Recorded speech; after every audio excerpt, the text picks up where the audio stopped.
अस्सलाम वालेकुम फ्रेंड्स, रब का शुक्र है कि जिसने हमें इतना तौफीक दिया कि हम अशरफुल मखलूकात हैं। तब हम बोल सकते हैं, तब हम सुन सकते हैं, तब मैं आपके सामने लेक्चर देख सकता हूँ। ठीक है फ्रेंड्स, आज की जो डेट है 2/11/2022।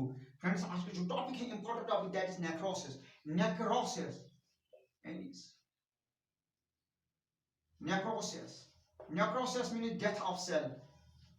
ठीक है, ये जो नेक्रोसिस है, इसमें सेल को क्या होता है, cell change into fragments. Cell क्या होता है, फ्रेगमेंट में चेंज हो या सेल श्रिंक होती है। ठीक है, और ये जो नेक्रोसिस होती है, इसकी कॉज क्या होते हैं?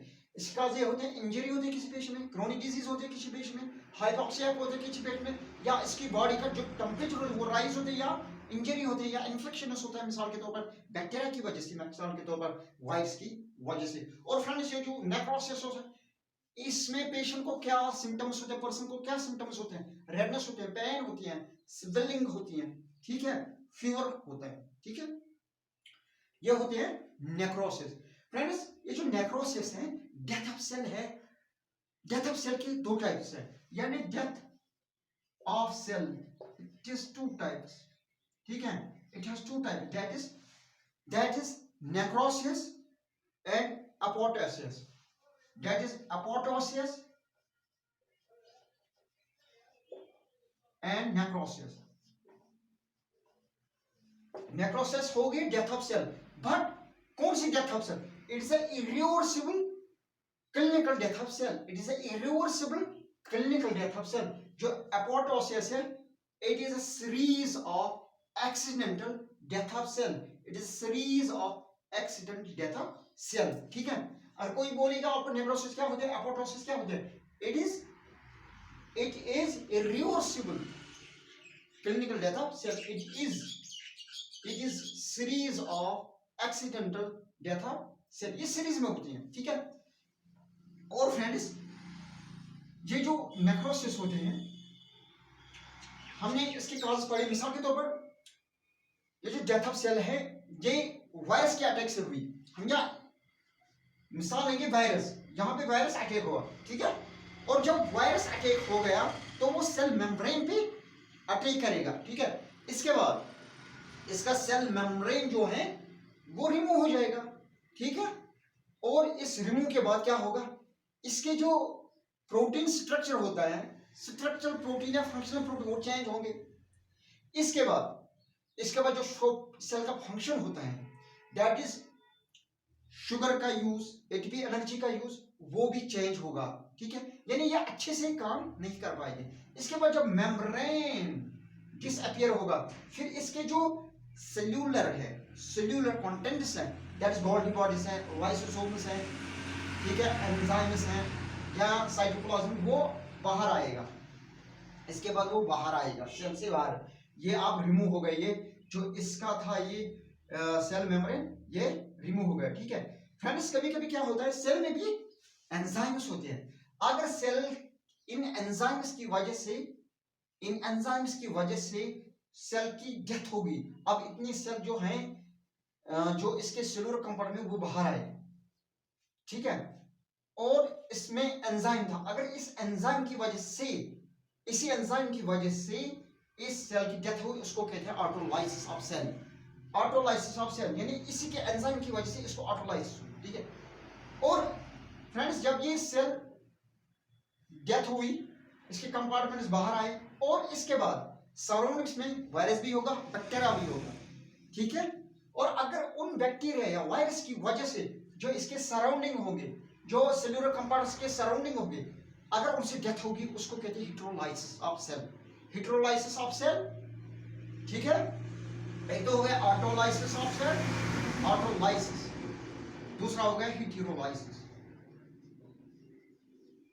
ठीक है फ्रेंड्स, अब फ्रेंड्स, ये जो नेक्रोसिस है, सेल नेक्रोसिस, इसको हम कैसे प्रिवेंट कर सकते हैं? ठीक है, इसके लिए भी मेडिसिन है, नॉन स्टेरॉइड मेडिसिन है।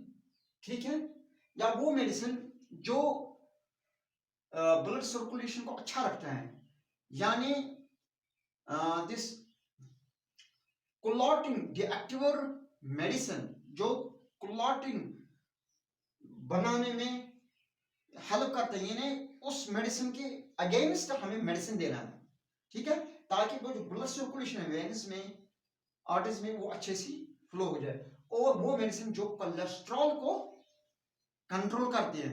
और इसके बाद इन्फेक्शंस को कंट्रोल करना है, या क्रोनिक डिजीज होंगे हम में, ऑर्गन प्रॉब्लम है, या ब्लड में इंफेक्शन होगा, ब्लड में कैंसर होगा, वो कंट्रोल करना है, ठीक है। और उसकी वजह से ये जो नेक्रोसिस है, सेल डेथ है, ये कंट्रोल होगी।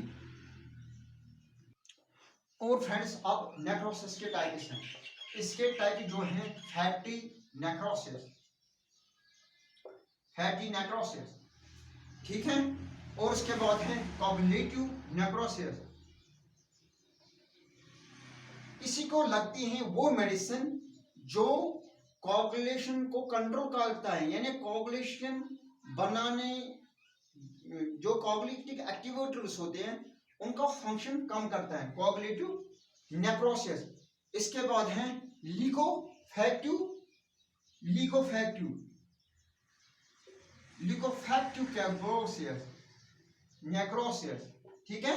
और उसके बाद है fluid, fluid, fluid fibres, fluid, fluid fibres necrosis. ये हो गए नेक्रोसिस की टाइप्स, ठीक है फ्रेंड्स।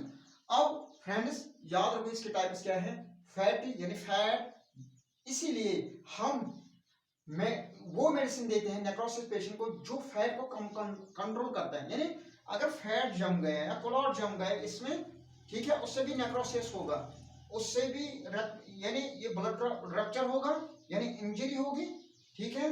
और इस इंजरी की वजह से सेल की जो शेप है वो चेंज होगी, यानी नेक्रोसिस होगी, ठीक है। अगर इसमें कोलेस्ट्रॉल होगा या दिस जो कोगुलेटिव एक्टिवेटर्स हैं वो उन्होंने फंक्शन ज्यादा किया, वो क्लॉट बनाएंगे, उसमें क्या, उससे क्या होगा, अच्छी से ब्लड सर्कुलेशन नहीं होगी वेन्स में चाहे आर्टरीज में। फिर उनको क्या मेडिसिन दिया जाता है, जो